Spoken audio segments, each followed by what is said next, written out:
It's like Black Sabbath stuff, but just really heavy. Ah! They're from L.A.? Yeah, I think so. Axl Rose, the legendary frontman of Guns N' Roses, has finally broken his silent rock worlds in shock today after Guns N' Roses singer Axl Rose broke his decades-long silence.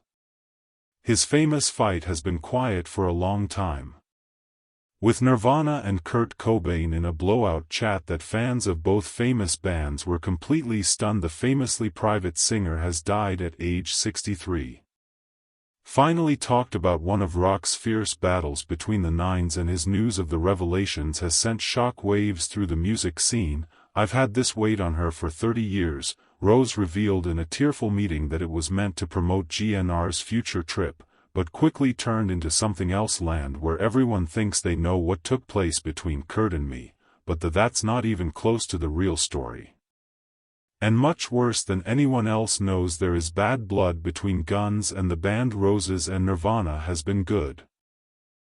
Written down over the years from Axl's: "At first, I admired Nirvana, even putting on their hat in the Don't Cry video, because Cobain repeatedly turned down the offers to work together from Axl during the tense standoff at the 1992 MTV Video Music Awards, but what Rose says about what we've known until has only scratched the surface so far. People think I was an egotist, who couldn't handle being turned down," Rose said with tears in her eyes. "The truth is, I was desperate to get in touch with Kurt because I heard something and I knew where he was, and that scared me. I wanted to help him get back on track. Back from the edge in what might be the surest surprising news." Rose says that his 1992 rant on stage in Orlando, where they called Cobain a addict with a junkie wife and told her they should go to jail time if their baby was born with a defect, wasn't the violent attack it seemed to be. "I just got back from that night in Orlando off the phone with a friend. They both have told me Kurt had overdosed again. I was mad, scared, and yes, I acted out in the worst way possible. That's the worst thing I could have said.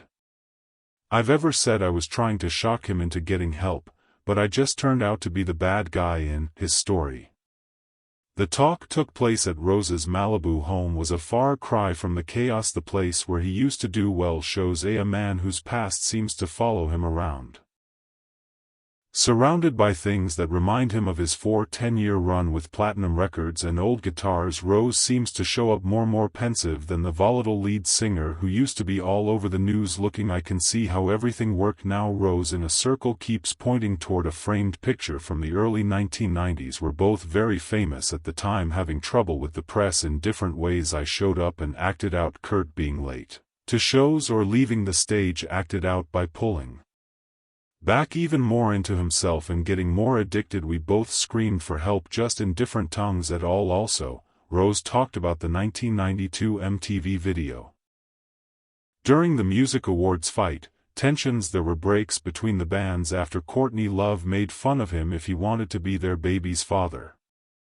Godfather. The night turned into a series of fights that included Duff McKagan and Chris Novoselic almost fell out fighting in an attempt by gnr to knock over Nirvana's trailer. It was a mess that night at the VMAs. The disaster. Rose says that Courtney made what you said about being the Uncle Frank Bean thought it wasn't just some she knew. I was trying to get her to make fun of me, get in touch with Kurt about she felt like she was getting clean. Making fun of something that was actually what makes Roses important to me. Revelation is especially shocking is his say that he was trying to set up a rescue for Cobain through friends they both have in the I had seen too many bright people in the Rose says that people hurt themselves. I had seen friends die from the same thing. Clear monsters that were eating Kurt. Yes, I did reach out through people they both believed they could set up some kind of getting together without cameras. And the ___ Rose says that his worry for Cobain wasn't just a comparison of music styles, but came from his own problems with mental health and drug abuse. "We were more alike than either of us wanted to admit," Rose thought, "but while I had made it through my problems, I could see Kurt was being eaten up by his. I recognized the hurt in his eyes from what I did. I've seen it in my own mirror." Rose says that during the height of Guns N' Roses' success, which he was going up against very bad mental health problems that people were mostly undiagnosed at the time I saw the fights, the meltdowns, and the chaos. That being said, they missed the panic episodes. The terrible sadness the nights I wasn't able to leave my hotel room because the thought of going in front of a crowd scared me. Rose says, when I looked at Kurt, mostly in those last interviews I felt the same fear but bigger a 1,000 more than once. The chat goes on for even more sad tone when Rose talks about what lots of fans didn't know, that Guns and Duff McKagan, Rose's bass, was one of the last people to talk to Cobain, were sitting next to him on a flight from LA to Seattle just a few days before he killed himself in April 1994. Duff told me about that flight, about how he almost asked Kurt over because he looked like he alone. Rose stopped and looked like she was having a hard time. With feeling that broke me for years, I often asked myself, what if I had been on that plane instead? What if I had been able to stop our pointless fight, and could I just talk to him face to face? Have made a difference? McKagan, who joined Rose for some of in the interview, told his own story remembering that terrible flight for the first time through. Kurt and I talked about getting over a problem. McKagan told him he seemed interested in how I was able to stay sober after almost they died of pancreatic failure in 1994. There was a time when we arrived in Seattle, where I was going to ask him to come over and maybe keep up the talk in a more private place. They didn't go with their gut, and 3 days he was gone after a while. That's something I'll carry the forever. Rose showed that McKagan has that chance was never fully forgotten. Meet Duff carried that weight for years, the thought that he was one of the last people Kurt talked to, which he knew something was wrong but none of us followed through, ever really moved on from what took place in one of the conversations. The most times when Rose said that Nirvana's music critics who wrote about Guns N' Roses had, when Kurt told us we didn't have anything to do, say that hurt because I felt it. Rose, wonder if he was right, said, they were changing the music while we were becoming the kind of rock stars we had once fought. I didn't want to hear that truth against back then. Rose thought about his own path. From young, hungry rocker on the street to we started out as a stadium-filling celebrity.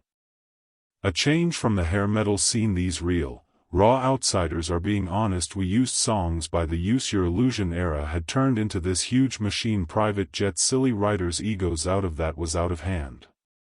Kurt called us on it and so I didn't listen. I lashed out. The recent discoveries have caused a lot of how fans of both bands felt about. Many people were shocked by Rose's newfound being vulnerable and others questioning his why you're coming out now. Dave Grohl, Nirvana's drummer and now lead singer of Foo Fighters, hasn't said anything yet. Rose's comments in public. An interview shows that Rose has tried to get in touch with Grohl privately several times over the years, looking some way for Dave and I to say goodbye. After a few talks, Rose doesn't say anything. Not too deep or emotional, but enough to set the scene. Respect for each other. He's been through his own hell and lose, not only Kurt but also, according to Taylor Hawkins, there's an unspoken agreement between us right now that goes beyond any ___ in the 1990s. A music expert. The interview is set up by Elena Reynolds.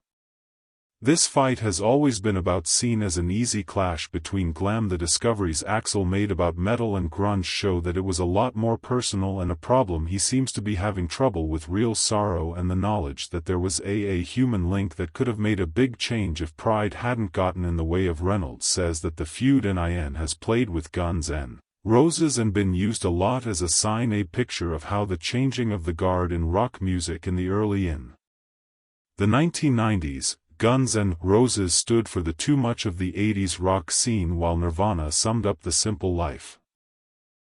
Grunge's anti-establishment attitude clash was great theater for a rock show.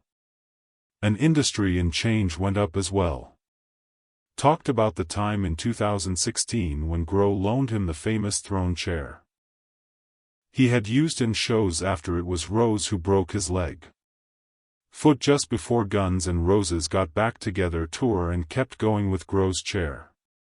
The act when Dave offered me that throne, it felt like an act of peace, not just between us, but something Kurt would have also liked. The irony that I had been sitting in something Dave made wasn't lost on me. In some strange way it felt like the end of the throne. The people began to warm up after the incident. Relationship between Rose and the people from Nirvana. Old Nirvana lead singer Chris Novoselic even sent a tweet supporting Rose. At the time, a big change from their almost fought at the 1992 VMAs. Rose also thought about something that happened. Has become famous in rock history when Cobain is said to have spit on Elton John's piano at the MTV Awards by accident. Think it was Rose's, that story, they always made me laugh, Rose says. A rare smile, it was so Kurt. This bold move that led to, I was going after the wrong thing, Elton told me. After many years, and we both agreed the poetry was strangely beautiful.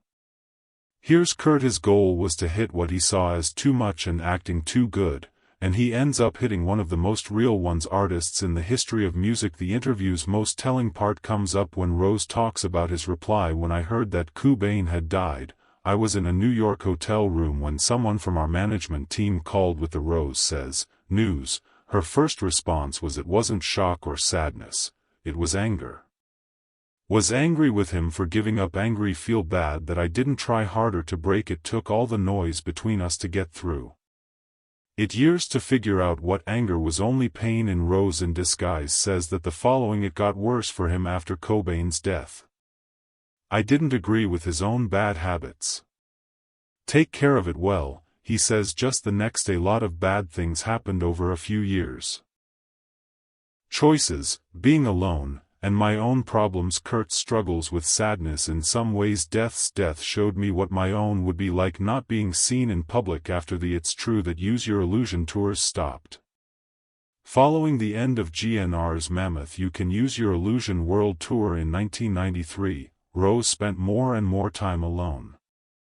Ultimately, they spent almost 15 years working on the next record for the band Chinese Democracy, which became well known because it takes longer to make and huge budget. That I completely withdrew. Rose shows why some of that was my own mind. I'm having health problems now, but I wouldn't be telling the truth if I said Kurt died.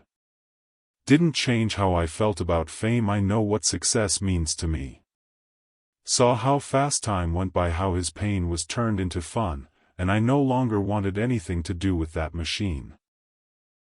Rose kept talking during the chat. Talked about how the media's portrayal of the A fight has made his friendship with Love and Francis Bean Cobain over the I haven't talked to Francis in years. Rose tells me straight out that I've seen her at events in my field, but I've kept my stay away from Courtney out of respect for her. There have been a few short talks over the years, nothing major but enough just to show that we're not the same. More people now than we did in 1992. Rose says he sent a private message letter to Frances on her 18th birthday saying sorry for what he said in public about her folks and saying she feels bad about it, that she grew up without her dad. I never thought you'd answer, and I didn't get a rose. So it wasn't about it was about making myself feel better. Being aware of the damage my words might have caused. After that, the talk turns to how Rose's thoughts on his feud with As You've Grown Older, Cobain has changed. And 30s, everything seems like life or death. Rose mirrors everything seen. A small thing turns into a huge crime. Now when I turn 63, I see two young guys who were each falling in their own ways strike out because they didn't know what to do. Someone else to deal with success neither of them was set up for. When asked if he thinks things are true, things might have turned out differently if he was able to sit down and talk. To be honest, Rose, he says after, I don't know what to say. After a long pause, Kurt's fears were very strong. I wasn't really able to save them. I could barely save anyone back then. Myself, but I think about that different timeline sometimes where we found some shared ground instead of giving the reporters a story about this great rock rivalry. Music business veteran Thomas Jensen, who played with both bands during the early 1990s, gives us more what was going on before Rose's revelations. What people forget is how alone someone when they become like Kurt or Axl reach that amount of fame. Jensen, everyone around them has an answer, plan, everyone has a desire for something. It's almost impossible to trust anyone's reasons in that setting. Getting in touch with a rival would have needed a lot of vulnerability that none of the men could do at the time. At the end of the talk, Rose was asked him what he would say to Cobain if he met him. Could talk to him. Rose said, "Today I'll tell him I'm sorry, without hesitancy. I'm sorry. I couldn't find a better way to say sorry for what you did. It's about my pride instead of his pain. I would tell him that the world has been, and not having him there makes the place less interesting." For the last 30 years, Rose also said she felt bad about how the feud affected the other people in both bands. Didn't want anything to do with, Rose says with a smug smile, any of it. It was all he wanted to do. Dave. Chris lost a bandmate and friend. Still, we were all feeding this crazy story about which band was more real or better. None of that was important in the end. Fans' comments to what Rose said have been quick and split. For a long time, Nirvana supporter Brian Goldby said, "It wasn't a fight, but Kurt thought Axl was a bad guy and didn't want anything to do with them, and that made Axl very angry. Like Chelsea Gusk feed it more. Kurt, I don't want to be his is funny. What they said hurt my friend Axl and me. I didn't give a fuck about the slash." The media is full of responses to the popular hashtag Is Axl on Kurt around the world. Within hours of the many fans of the interview's release voiced shock at how weak Rose was, while others are still not sure about his reasons to speak out now. I can't believe I'm saying this, but I feel bad for Axl Rose after reading this. Nirvana wrote on Twitter for Always 90. "We've painted him for decades like this bad guy in the Kurt Cobain story, but it could have been more complex than that. Other people weren't as impressed." Classic using someone else's disaster to make your own. Himself said about Instagram user Grunge Queen 76, "Kurt didn't want anything to do with him for good reasons. Axl stood for everything Kurt was against." The interview has sparked attention in both bands with records that you can stream. Reports of booming overnight music now. Experts are looking at the famous rivalry because of what Rose said, with many pointing out how time has flown by. Has reportedly calmed down the once violent frontman who wins this 10-year-old fight between Dave Grohl and just cut the two with the most skill and smaller egos. One fan said in response to a many people felt the same way after the culture critic Rose's confessions. Nathan Williams thinks that Rose's talk should be part of a larger trend of rock music getting old. When stars face their memories, there is a confrontation with the survivors. Williams was a big deal in the 1980s and 1990s.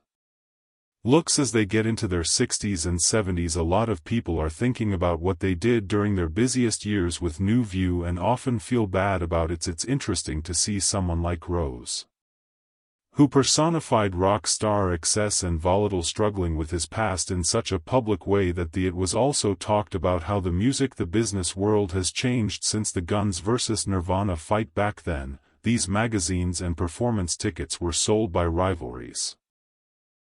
Records albums. Rose notes the business ate on strife because it was good for business. So now that we have social media, artists can talk going straight to fans without those filters. I think about how things could have been different if Kurt and I had been able to talk to each other without all those obstacles. And the rise of goals also showed how people think about mental health problems has changed since the 90s.